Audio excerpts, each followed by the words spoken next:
યાત્રાની અંદર નારેશ્વરમાં જઈએ.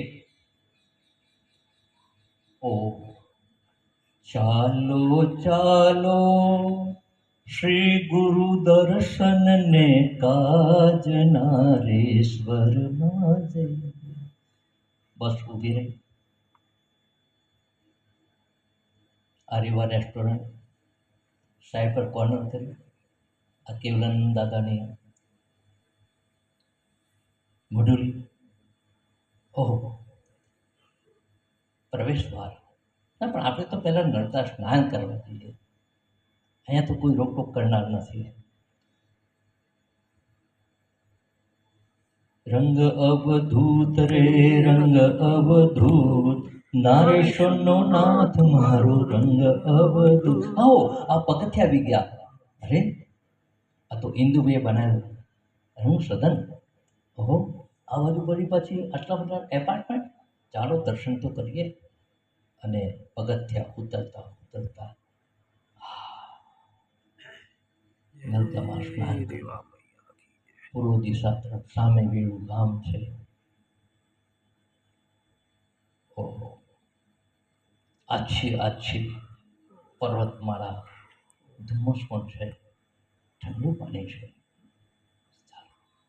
આચમન કરી વળી પાછા ઉવારે આવ્યા, પગથિયા ચડ્યા અને સીધા જ રસ્તામાં બુચિયા કૂતરાના દર્શન થયા, એની સમાધિના દર્શન થયા. આપણે આગળ ચાલ્યા. ઓ સીધું બાપજીની પહેલી બેઠક, માગસર્વ ચોથ 4/12/1925. આ ઠાકોર આ જ લીમડાની જે બાપજી પહેલી એક ઘાસની કુટીર બનાવીને હરગોવિંદાસ, શંકરલાલ, આ બધા ભેગા થઈને, ખુશાલભાઈ, એ બધા ભેગા થઈને કેવી કુટીર બનાવી હશે. અને એ અવધૂત અહીંયા કેવી રીતે રહ્યો હશે કે ત્યાં પાણીનું માટલી નથી, અહીંયા કોઈ આવી શકે તેમ નથી. ફાફડા તુવેરના આજુબાજુ ઊંચા ઘાસ છે. અરે, આ તો મહાદેવ છે. ખંડિત થઈ ગયેલું, જર્જરિત થઈ ગયેલું છે. તો અહીંયા અવધૂતે કેવી રીતે અહીંયા રાત વાસો. અરે, બાજુમાં આ ગગનચુંબી પીપળો બહુ અશ્વત્થ છે, એની અંદર પણ પાછું ચોતરો બનાવેલો છે. હો, આ બાજુનું પહેલું ઠાકોરને આવવા માટે, દર્શન કરવા માટેનું. ચાલો, પછી તો આટલું બધું બનાવી દીધું. અરે, નારાયણભાઈની યાદમાં આ પ્રાર્થના હોલ બન્યો છે. બાપજીની 60મી રંગજયંતિ વખત બાપજીએ આ જ ઓટલા પર બેઠેલા અને પેલી એલિઝાબેથે એને બાપજીનું ચિત્ર અંકિત કર્યું હતું, કલરકામ કર્યું હતું.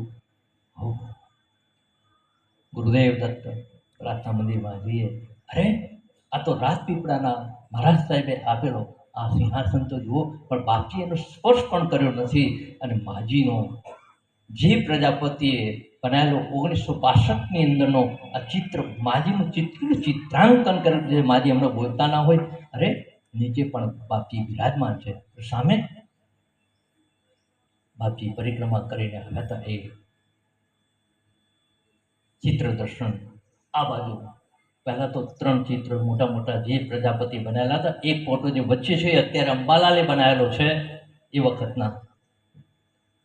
આ બાજુ વરદ હસ્ત ઊંચો કરેલો ફોટો, આ બાજુ ખુરશીની અંદરનો ફોટો. દર્શન કરી બહાર નીકળ્યા. અરે, આ તો માજીની હયાતીની અંદર બનેલું.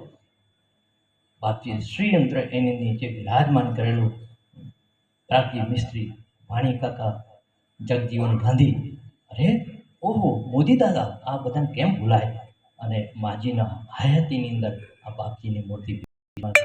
અને બાજુમાં અરે માજીનું નિવાસસ્થાન. બાપજી અહીંયા ભિક્ષા લેવા આવતા. પહેલા 2 બાંબુ મૂકેલા છે કે કોઈ ડાયરેક્ટ અંદર જઈ ના શકે. હા, બાજુમાં તુલસી ક્યારો છે. બાજુમાં હાથ પગ ધોવા માટેનું એક પપાલું મૂકેલું છે. અરે, આવ. અરે, આ જૂની ગુફા.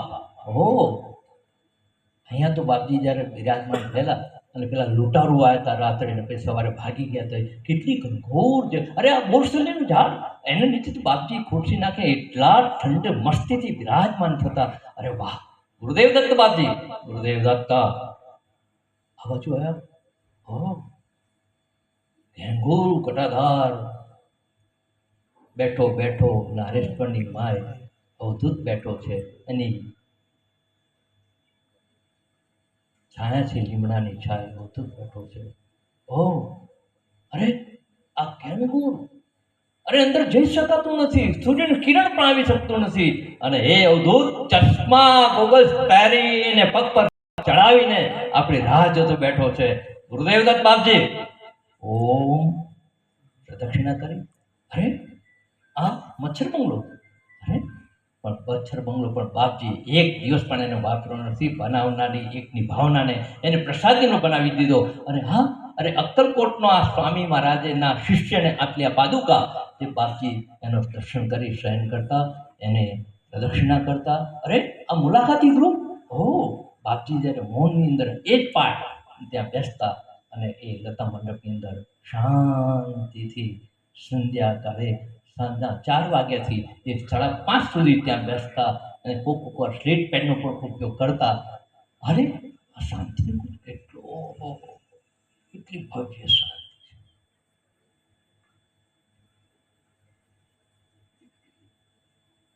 પારાયણની કોટી,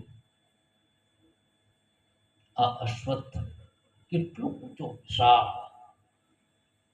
કેટલીક વાર શનિવારે બાપજી એ જ અશ્વત્થ નીચે રાત્રે 3 વાગ્યા પછી ક્ષણિક ત્યાં આસન નાખી પૂર્વાભિમુખ એ જ અશ્વત્થ નીચે બિરાજતા હતા. અરે આ શાંતિની કોટી છે. કોઈ અવાજ નહીં કરવો.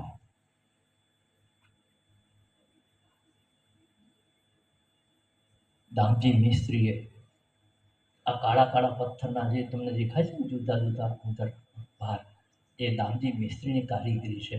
અને એ દામજી મિસ્ત્રી બાપજીને ઉનાળામાં તાપ ના લાગે ને એવી આર્કિટેક્ટ એની પોતાની સ્વબુદ્ધિથી આ દામજી મિસ્ત્રીએ આ શાંતિની કુંડની સ્થાપના કરી હતી. હો, નીચે બોલ્યું છે. પહેલા તો બાપજી નિરાકારની અંદર માનતા હતા. પછી જે પ્રજાપતિએ દત્ત ભગવાનનો આખું જે વિરાટ દર્શન કરાવ્યું અને દર્શન જે થયું, ઓહો હો હો, એ તો ફોટો પછી બાપજી ધ્યાન કરતા કરતા વિષ્ણુ દાદાને કીધું, સર્વધર્મના સાધનને, હવે મારે આ ફોટાની જરૂર નથી, લે આ પ્રસાદીનો તને આપું છું. અને શાંતિની કુંડની અંદર અરે બાપજી અહીંયાથી બિરાજમાન થતા. અને ઓ, આ તો સુરેશ બાપટે બનાવેલો છે બરોડાના. જે વચ્ચેનો જે ફોટો છે વ્યાસચંબર પર, અને બાપજીનો હાથ આમ હલતો ના જોતા સાથે એમના કે આવી ગયો, અહીંયા બેઠો છું. અરે દત્ત બાપજી પોતે જેની પર કરતા હતા, એ જ જે બાપજી પર એ જ પાટ ઉપર બેસીને, એ જ એના કોટ ઉપર બેસીને, એ જ ધ્યાનચંદ્ર પર બેસીને પ્રત્યાહાર ધ્યાનની ક્રિયા કરતા હતા. સ્વામી મહારાજના દર્શન કરતા હતા. આજે પણ એ જ મૂર્તિ, એ જ આપણને પટ દર્શન થાય છે. અરે મોટા ફોટા સાથે બાપજીનો એક નાનો ફોટો છે. દાઢી આછી છે, ગોગલ્સ પહેરેલા છે, લંગોટ પહેરી છે અને એક પગ લાંબો કરેલો, જમણો